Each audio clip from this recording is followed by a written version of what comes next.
आप देखेंगे कि कई मुसलमानों के मस्जिदें हैं, दरगाहें हैं, जहां पर हिंदुत्व की ऑर्गेनाइजेशन आरएसएस बोलती कि नहीं है वो। AIMIM के चीफ और हैदराबाद के सांसद असदुद्दीन अवैसी ने वक्फ बोर्ड को लेकर हाल ही में मीडिया में चल रही खबरों पर प्रतिक्रिया दी है। उन्होंने कहा है कि केंद्र सरकार वक्फ बोर्ड की शक्तियों और संपत्तियों को नियंत्रित करने के लिए एक विधेयक ला सकती है। ये अमेंडमेंट्स लाने का मकसद एक ही है कि एक तो वक्फ प्रॉपर्टीज को छीन लिया जाए, दूसरा फ्रीडम ऑफ रिलीजन के खिलाफ काम कर रहे हैं, और डिस्प्यूट अगर है तो जुडिशरी डिसाइड करेगा, एग्जीक्यूटिव कैसा करेगा। तो ये चीजें हैं जिसका हम अपोज करते हैं इसको। अवैसी ने कहा कि संसद का सत्र चल रहा है और ऐसे समय केंद्र सरकार का मीडिया के माध्यम से जानकारी लीक करना संसदीय सर्वोच्चता और विशेष अधिकारों के खिलाफ है। सबसे पहली बात तो यह है कि जब पार्लियामेंट सेशन में है तो सेंट्रल गवर्नमेंट जो है पार्लियामेंट्री सुप्रीमेसी और प्रिविलेजेस के खिलाफ ये काम करते हुए मीडिया को इन्फॉर्म कर रही है और पार्लियामेंट को इन्फॉर्म नहीं कर रही है।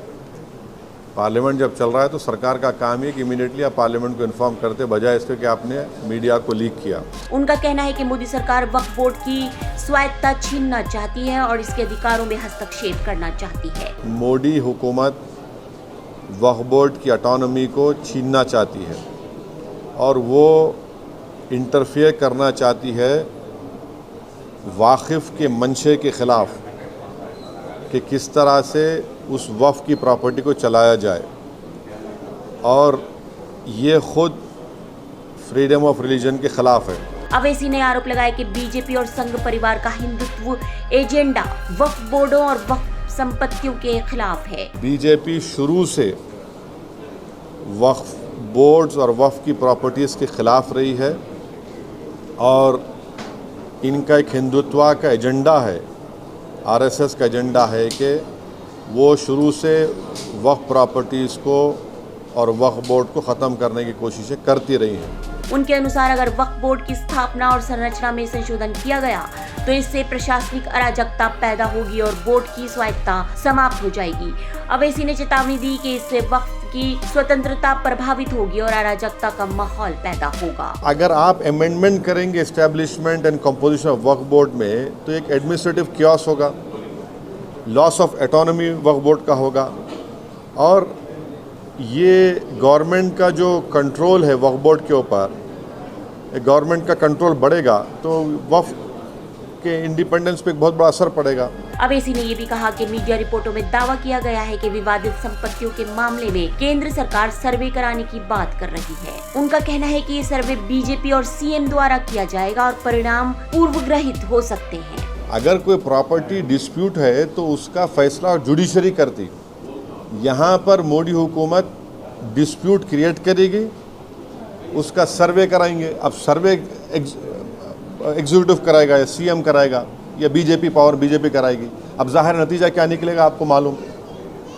तो ये भी एक तरीक़ा है उस डिस्प्यूटेड प्रॉपर्टीज़ को डिस्प्यूट बनाना, पहले फिर सर्वे कराना उसका, और सर्वे में रिपोर्ट लिख देना कि नहीं ये वक्फ नहीं है। अवैसी का कहना है कि कई दरगाहों और मस्जिदों पर बीजेपी आरएसएस का दावा है कि वो धार्मिक स्थल नहीं है, जिससे न्यायपालिका और कार्यपालिका की शक्ति को छीनने की कोशिश हो रही है। ऐसे कई मस्जिद दरगाहें हैं हमारे भारत में जहां पर बीजेपी आरएसएस ये क्लेम करती है कि वो दरगाह और मस्जिद नहीं है। तो जो पावर जुडिशरी का है वो एग्जीक्यूटिव छीनना चाह रहा है उसको।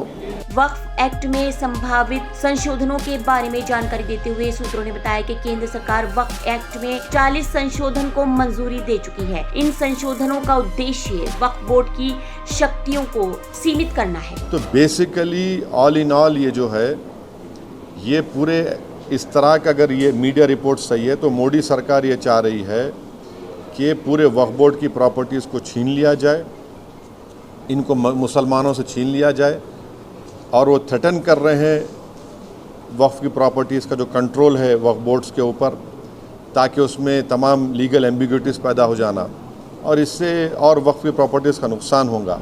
प्रस्तावित संशोधनों के अनुसार वक्फ बोर्ड द्वारा संपत्तियों पर किए गए सभी दावों को अनिवार्य सत्यापन से गुजरना होगा। इसके अलावा वक्फ बोर्ड द्वारा की गई संपत्तियों के लिए एक अनिवार्य सत्यापन प्रक्रिया को लागू किया जाएगा। 2013 में कांग्रेस की यूपीए सरकार ने वक्फ अधिनियम 1995 में संशोधन करके वक्फ बोर्डों के अधिकारों को मजबूत किया था। Bureau report.